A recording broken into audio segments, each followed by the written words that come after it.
So are Joey, you guys writing songs like right now just on tour, or have you just pulling stuff out of the past, or how's that working right now? A little bit of both. On this Machine tour, we're Okay. going to set up a little studio in the back of the lounge.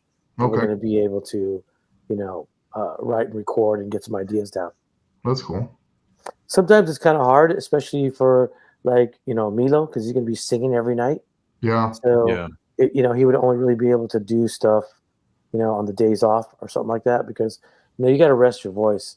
Right. When we're touring as much as we do every day, playing every day, it's wear and tear on the vocals. That's the most thing. That's the most sensitive thing. You know what I mean? Yeah. So, so we try to take it easy, but still it's enough to get some ideas down and stuff like that. Is he a good lyricist as well? Like, have you seen his work that way? Or? Oh yeah. Okay. Oh yeah. He's got some other little projects that he works on, and the lyrics are really good. So That's cool. we're not going to have any issues with that. That was one of the main things that a lot of people have been not complaining, but the internet type of bitching was like, okay, yeah, he could sing great live, he can do all the songs great live, but what's it going to be like when he does the record? How's his lyrics going to be? How's this going to be? So it's relax. It's all going to be good. Don't worry. We just had a conversation a couple weeks ago about, because we had this kind of topic come up about bands that try to continue without their original singer.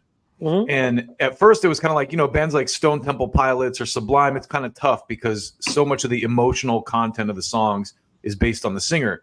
But then we started going into the weeds, and so many bands, AC/DC as an example, are massive without their original singer. So Iron Maiden, AC/DC, I mean, there's the thousands. I mean, yeah.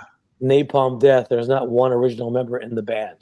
Yeah. There's a lot of bands like that. They do pretty well, Same with, I think, Suffocation. I just saw Suffocation. No, Terrence is original member. Is he original? Yeah. He's the only.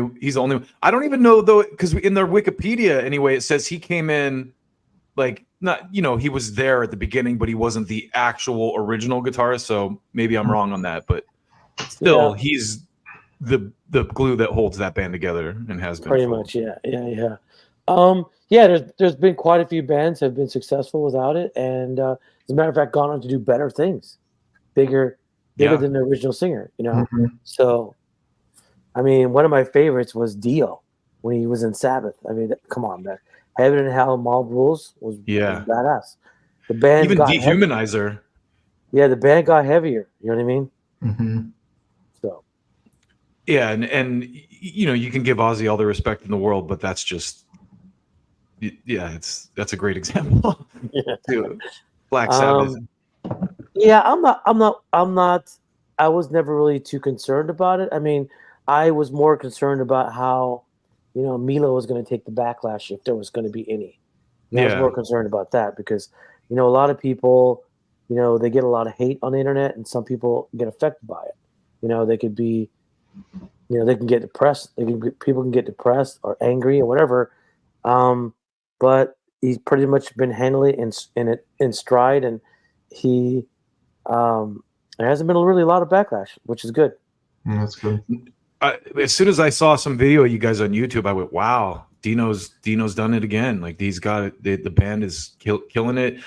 And to his credit too, I mean, it's kind of like that trade-off between singing for a band you grew up listening to, which is an honor in itself, and then also dealing with the other fans that might take issue. I mean, it seems like he's a big enough fan of the music. He's going to win people over. Mm-hmm. Mm-hmm. Yeah, he probably knows the band better than some of the fans. I mean, he's one of those guys that not only did he not study the music, but he also was like went down the rabbit hole of YouTube and watched all our videos, all our podcasts, and everything that we've said in interviews, and just he's went down that rabbit hole just to get to know us even more. Wow. Yeah. Yeah, you got to have a thick skin to be in this business. So, I mean, and the internet is always going to talk trash. So you got to kind of take it for what it's worth, Yeah. I look at it as all positivity because really the more they're talking about you, whether it's bad or good, it's feeding the algorithms and it's just making your name and your brand more popular. So more power to you. You know, if people are seeing this podcast on YouTube or wherever they see it, as long as there's a fucking 1,000 comments, that's great.